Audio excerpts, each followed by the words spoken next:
LinkedIn. It's Liam Redding. I'm still here. It's been a long time since I've done a video, but today felt like a day to make a video. So I put together a little demo of something I've been working on recently. I wanted to share it with you. It's pretty niche. It's focused around QuickBooks and integrating QuickBooks using the API and also using HubSpot custom coded workflow actions in order to execute it. It's a very difficult thing to do. I've spent many, many hours recently studying these APIs, troubleshooting, trying to figure out the best way to build this. And I'm going to share one little small piece of it, and hopefully it provides value, helps you understand more about how you can use HubSpot custom coded actions with API. So let's go ahead and dive into it. In this process, essentially what we're doing is trying to orchestrate the refresh token process through QuickBooks using HubSpot. And the reason why this is important is if you want to do anything with the QuickBooks API, you want to create an invoice, you want to create a customer record, there's all types of things that you would want to do or enable to interface with that data that lives in QuickBooks. You have to get first through the refresh token process. And that's not easy to do. And the reason why it's not easy to do is because HubSpot custom coded workflow actions are stateless. They don't store the data. They can store it for a second and then pass it on to another action in the workflow. But the way that HubSpot or QuickBooks' refresh token process works is you get a refresh token. That token is good for 24 hours exactly. And if you try to make a API call using that refresh token after it's expired, it allows you one final attempt. This attempt must be used to get a new refresh token. If you use that to create an invoice or create a customer record or query something in QuickBooks instead of getting a new refresh token, the next time you try to make a call using that same refresh token, you're going to get a 404 error. And when you're creating this invoice, essentially, if you had another workflow that was running, the refresh token needs to be stored somewhere in HubSpot. Because of the fact that the custom coded action is stateless, you can't store that anywhere. So you have to essentially use HubSpot's database somewhere in HubSpot to store that token and then call that token and pull it into your code whenever you're trying to execute something. And that's very difficult to do. So the first step is to go into QuickBooks, and you're going to need a developer account here. And you can use either the login that you already have if you're a QuickBooks customer, or you can spin up a free Sandbox developer account. And here we have this Sandbox company that's been created. So we're going to go into our playground, and that's the first step. And what you want to do is I need to create a workspace. So we're going to create a workspace first. And we'll get started. HubSpot demo. Oh no, I'm going to pause this. Give me 1 second. All right, so we have our workspace set up here. And the next thing we need to do is create an app. So we're going to give it the correct scopes. So that's the first thing. You need to set up your workspace. Then you set up an app inside of the workspace. And then you can go to your playground at this point. Oh no, I already did.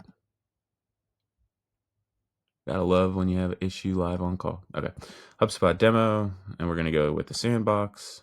So now we have two really important things, the client ID and the client secret. So we're gonna grab those and we're gonna come into the custom code. I will link this to the GitHub repository where I have all my custom coded workflow actions stored. You can find that there. But first you're gonna get the client ID, you'll put it here, and then you're gonna get the client secret. You'll put the secret here. And I know people are going to say you shouldn't hard code these values directly into the workflow. There's probably a lot of best practices that are getting broken here in terms of, hard coding the code. And then additionally, the solution that stores that as a custom object. I originally tried HubDB, and we'll talk a little bit more about that piece of it in a second. But there's some best practices to encrypt these or whatever so that somebody can't just go in and find them. But I'm not going to do that right now. And essentially we have those two big pieces. And then you're going to want to do these scopes, and we'll get our authorization code. We're going to connect it to the sandbox. Okay. So now we have a realm ID, which is also very important. Essentially, that's the company ID, the portal ID for QuickBooks. And then as we can see, the final thing that we need is this refresh token.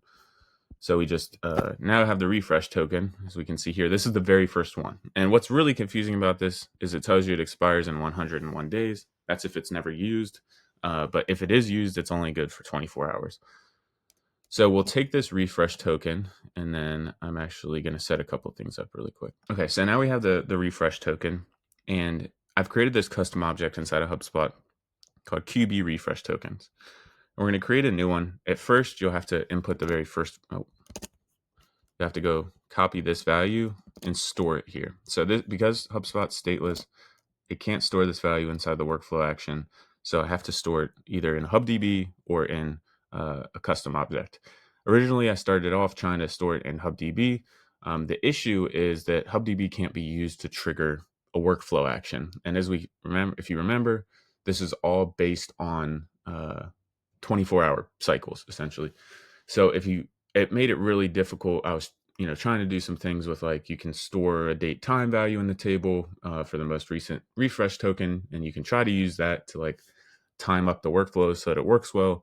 It's very, very hard to do with HubDB.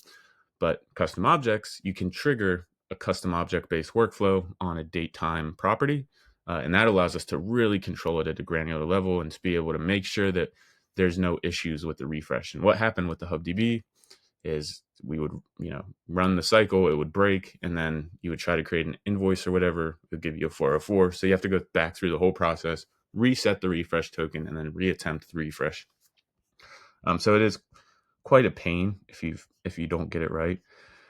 But so there's a couple things that are stored here. So last refresh is the date time value that we're going to be using, and as we can see, it's 11:43. So we will just go ahead and say 12. And like, for example, if you tried tomorrow between 11:43 and 12 to refresh this, it could break.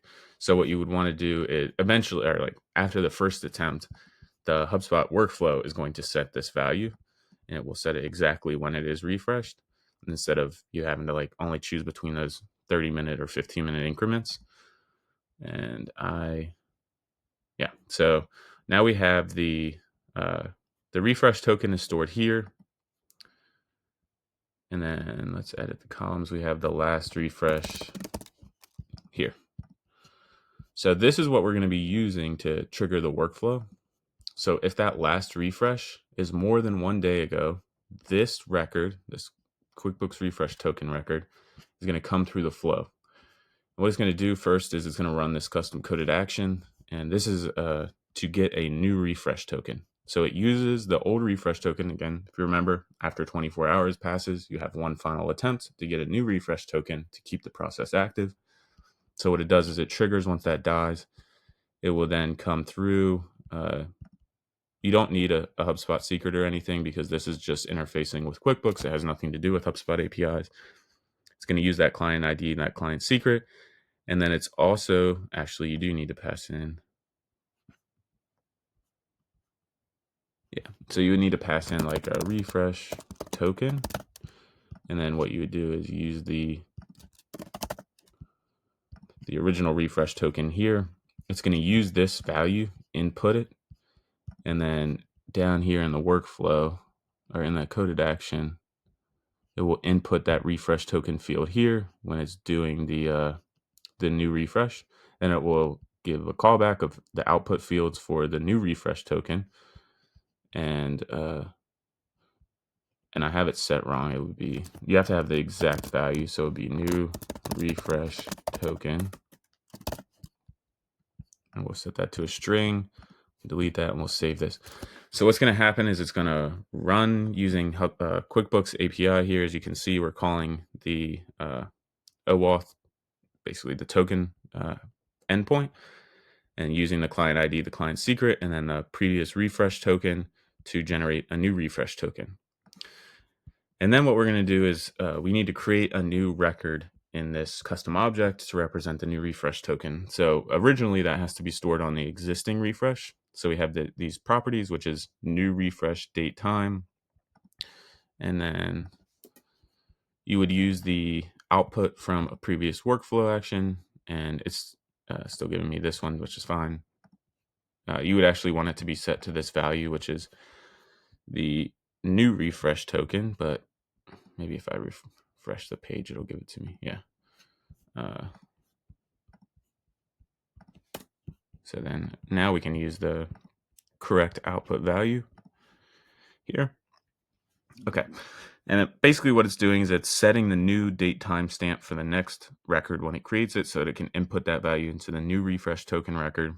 And then it is setting the new refresh token to be passed into this value for the new record. And then one thing that is, when you get into like advanced workflows, if you have a workflow type that creates a record of that type, that same record cannot come down the same workflow and create another record. And it's the reason is because it can create an infinite loop, and HubSpot does not allow you to do that. And it will error your workflow. And anytime a record that was created by the workflow comes down the workflow and tries to create another record, it will not create the record. So the way you handle that is by branching, and you would create this property called attempt number, is what I call it. And then basically it's just a one. There's just two branches. On the first attempt, if it's unknown, it would go down the first workflow to create the record. And then on the second attempt, if the value is set to 1, then it would go down the second one. And basically it just alternates every time between those two workflows. And then what it does is there's no enrollment trigger. You would be enrolled from the previous workflow. It's going to create a new QuickBooks refresh token. You're going to input that value. For this one, we're going to set the attempt number to 1, so that the next time this record that was just created comes down the workflow, it will go down the second attempt. And then we copy the last refresh to the new refresh date time. And then you essentially have all the pieces, right? You have, I don't know if this is right. So it would be new refresh date time to last refresh. And then we'll save that.